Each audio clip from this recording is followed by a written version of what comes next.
Ayan for today's video mga kabilogs. Dito tayo ngayon sa Batasan Road. Ito, bago tayo ng wiring sa ating motor mga lods. Kasi sobrang kalat na ang ating wiring. Parang spaghetti wire na yung ano.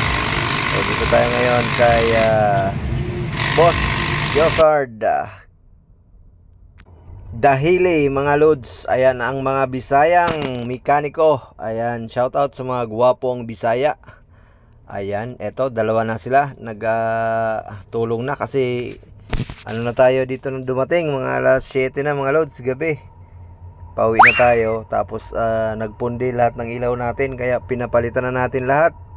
So pinacheck na natin din yung panggilid natin. Dito lang yan sa Batasan Road. Ayan, makikita nyo katabi siya ng vulcanizing shop. Ayan, kahit gabi sila gumagawa. So, pulidong-pulido naman yung galawan ni Boss Josard. Napakalupit. Idol. Shout out sa mga taga Bicol, sa mga taga Bulan, Sorsogon. Ayan, shout out tabi sa Induga Boss. Iringat tabi ka mo dyan. Gawa nung may bagyo mga lodi.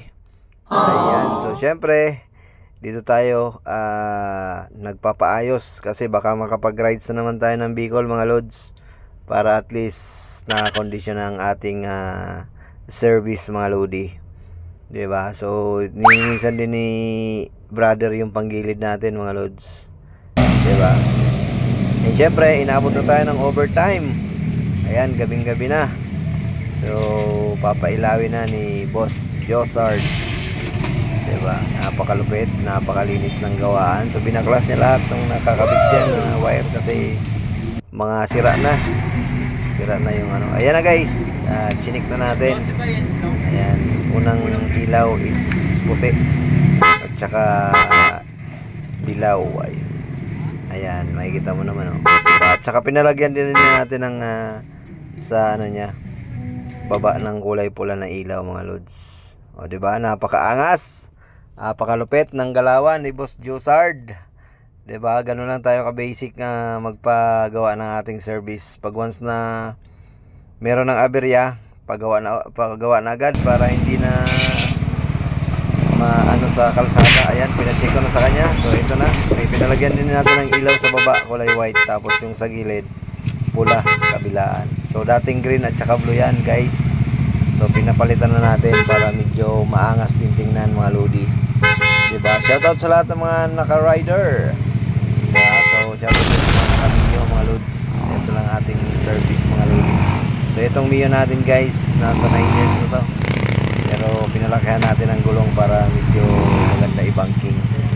Diba? So ipacheck natin kay Boss Josard Dahili mga lodi. Ayan, antayin natin. So inikot niya lang mga lodi. So tinest drive niya para ma-try kung maliwanag ang ilaw at saka maganda yung pag sinasira yung lining mga lodi. Ayun na guys, makikita mo naman. Dito lang yan sa Batasan Road. Ayan, bago mag-exit papuntang Litex, diba, dito lang sila banda sa tabi ng vulcanizing shop.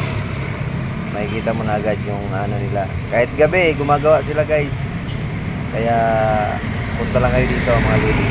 Ayan, makikita mo naman, ayun na Boss Josard, yung ilaw sa unahan.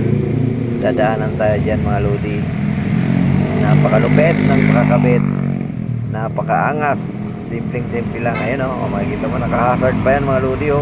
Panis, diba? Ganun lang tayo kalupit magpagawa ng ating service, diba? Shoutout sa mga Bisayang mekaniko. Shoutout po sa inyo lahat. Dito lang yan sa Batasan Road. Punta lang kayo dito guys. So dito na, nag-arrive na si Boss Josard. Ayan, naka-hazard yan mga lodi. Ayun napakaangas, napakalupit. Diba?